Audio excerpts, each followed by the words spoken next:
hello लोगोफोर खुलुमबाय नोंथांमोनखौ गिबियावनो गासैखौबो सोंलाव बरना लाग्रोनाय जाबाय नोंथांमोननि थाखाय दिनै मोनसे गोनांथार भिडिअ लाबोनाय जादों लोगोफोर आं नोंथांमोननिसिम बे भिडिअनि गेजेरजों माखासे साख्रिफोरनि आपडेट हरनो सानदों दै जेरै जोंहा रेलवेनि ग्रुप डिनि साख्रिनि एग्जामाबो जानो थांगासिनो दङ जोंहा कालार ओंखारना फैबाय खै तारिखनिफ्राय एग्जामा जानो थांगासिनो दङ आरो बिनि अनगायैबो जोंहा रेलवेनिफ्रायनो एनटिपिसिनि बे साख्रिनि एग्जामाबो जोंहा जासिगोन जोंहा मा मासनिफ्राय जागोन बे मासआ ओंखारना फैबाय दा बेनिखायनो बे भिडिअखौ नोंथांमोना गासिबो जोबजासिम नायला नोंथांमोना माखासे साख्रिफोरनि आपडेटखौ बे भिडिअनि गेजेरजों मिथिनो हागोन दै नाथायबा नोंथांमोननिसिम गिबियावनो बेखौ बुंहरग्रोनोसै जोंहा दिनैथ' एडिआरनि रिजाल्टखौथ' होबाय नालाय दा नोंथांमोना जेरैबायदि रिजाल्टखौ हास्थायदोंमोन बेबायदि मोनाखै नोंथांमोना जानांगौ नाथायबा एसेबां माने नोंथांमोना बेखौ दुखु जानो नाङा मानो होनोबा जोंहा आरोबाव गोबां सान्सआ फैगासिनो दङ नोंथांमोनाथ' मिथिखागौ जोंहा बे एडिआरनि एग्जामखौ गासै 14 लाखनिबो बारा मानसिफ्रा एग्जामाव होदोंमोन नोंथांमोना बेखौ मिथिखादों 14 लाखनि गोबां बारा बावसोदां आं जायखिजाया 14 लाखखौ होनबाय आरो दा जोंहा भेकेन्सिया बेसेबां दंमोन गासै बे ग्रेड 3 ग्रेड 4 बिनिफ्राय माखासे आइटिआइ बायदिसिनाफोरनि थाखाय जोंहा गासै साख्रिनि भेकेन्सिखौ फुरा दाजाबबा जोंहा बेहाय 12,000नि एसे बारामोन आरो दा नोंथांमोना नायोबा मिथिखागोन जोंहा साख्रिनि भेकेन्सिया जोबोद खम कार्ड मार्कआ हाइ थांगोन ना बेखौ नोंथांमोना मिथिखादोंमोन एसे आन्दाज नोंथांमोना मोनखादोंमोन जानांगौ नाथायबा आं एसेबां माने बेबायदि सानाखैमोन जेनेबा 100नि गासिबो कार्ड मार्कआ बारा जागोनखौ 100नि माने गाहायाव आं सानदोंमोन 80 प्लास बेबायदि कार्ड मार्कआ जागोन नाथायबा 100 प्लास जानाय नङा बेबायदि सानदोंमोन आङो नाथायबा जेरैबायदि आं सानदोंमोन बेबादिथ' जोंहा जायासै कार्ड मार्कआ एसे हाइयानो फैबाय होननानै बेखौ बुंनो नांगोन आरो ओरैहाय जों नायोबा रिटेन एग्जामाव कुइसनफोर फैनायाबो एसेबां माने गोरलै फैखायाखैमोन नोंथांमोना बेखौ मिथिखादों अब्लाबो कार्ड मार्कआ एसे हाइ थांबाय होननानै बेखौ बुंनो नांगोन मानो होनोबा जोंहा भेकेन्सियाबो खम नालाय दा बिनि थाखायनो जोंहा बे कार्ड मार्कआ एसे हाइ थांनाय जाबाय आरो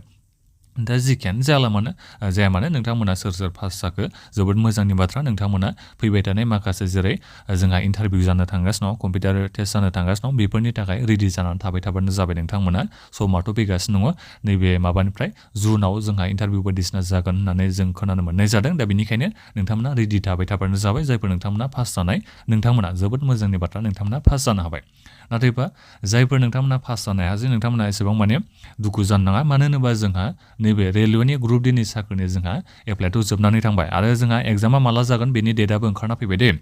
जोंहा जुन मासाव एग्जामा जानो थांगासिनो दङ जुननि 12 तारिखनिफ्राय एग्जामा जागोन बे डेटआ ओंखारना फैदों जुननिफ्राय जानानै बे आगस्ट माससिम जाहैगोननो गोबां मानसिफ्रा एप्लाइ खालामदों नालाय आरो नोंथांमोनाथ' मिथिखागौ साख्रिनि भेकेन्सिया जोंहा नैबे रेलवे ग्रुप डिनि थाखाय गासै 60,000नि खाथियाव दङ आरो बेखौ गोबां मानसिफ्रानो जों माने गासिबो केन्डिडेटफ्रानो बेखौ खावलायगासिनो दङ आरो 1 लाखसिम साख्रिनि भेकेन्सिखौ खालामनांगौ होननानै नैबे रेलवेनि ग्रुप डिनिखौ दा अब्ला बेवहाय जों गोबां मानसिफ्रानो चान्सखौ लानो हागोन आरो दा बेनिखायनो नोंथांमोना गासिबो गोसो होनानै फरायबाय थादो नैबे रेलवेनि ग्रुप डिनि थाखाय एग्जामनि डेटखौथ' नोंथांमोना मिथिखाबाय जुननि 12 तारिखनिफ्राय जागायजेननानै आगस्टनि 5 तारिखसिम जागोन होननानै बेखौ डेटआथ' दायो फैदों दा बेनिखायनो डेटखौ मिथिखाबाय जेला गोसो होनानै फरायदो आरो नोंथांमोना बेखौथ' मिथिखायो रेलवे ग्रुप डिनि थाखाय रिटेन एग्जामा मात्र खेबसेल' जायो बिनि उनाव जोंहा माखासे फिजिकेल एफिसियेन्सि टेस्ट जायो बे जोबोद गोरलै गोजा बेखौ नोंथांमोना हाखागोनखा रिटेन एग्जामाव पास जाबाथाय आरो नोंथाङा सानना लाखादो रेलवेनि ग्रुप डिनि साख्रिखौ नोंथाङा मोननो हाबाय होननानै दा बिनिफ्राय बेथ' थांबाय ग्रुप डिनि आरो बिनिफ्रायबो जोंहा एनटिपिसिनिबो भेकेन्सि फैदोंमोन ग्रेजुवेट लेभेल हायार सेकेन्डारि लेभेलनि थाखाय दा बिनि एग्जामा नैबे एप्रिल मे बे मास मोननैनि गेजेराव एग्जामा जागोन होननानै बेखौ जोङो खौरां मोननाय जादों दा बेनिखायनो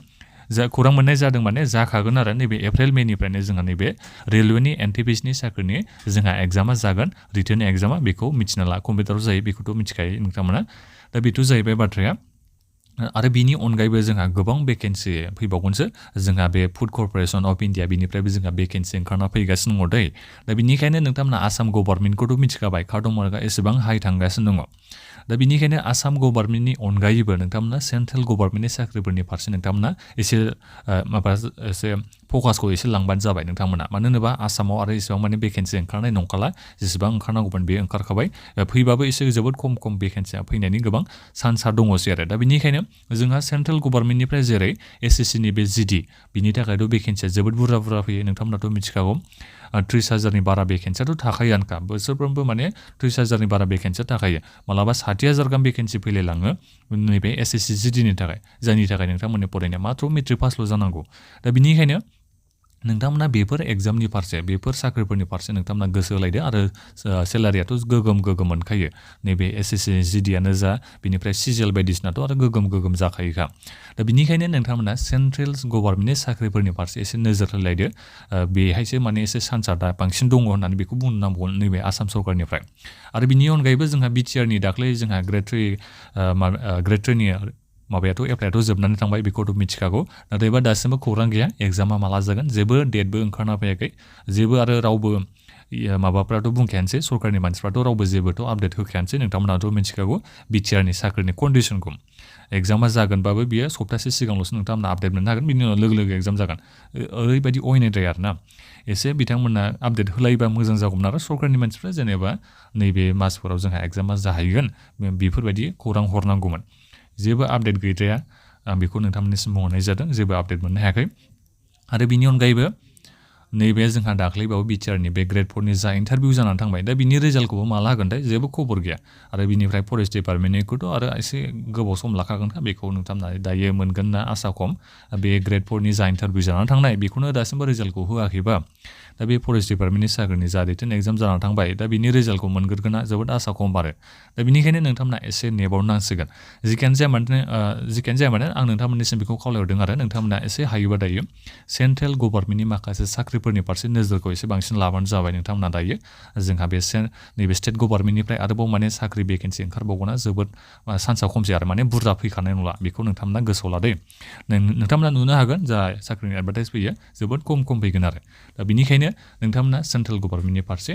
माखासे साख्रिफोरनि थाखाय एसे नोजोर होलायदो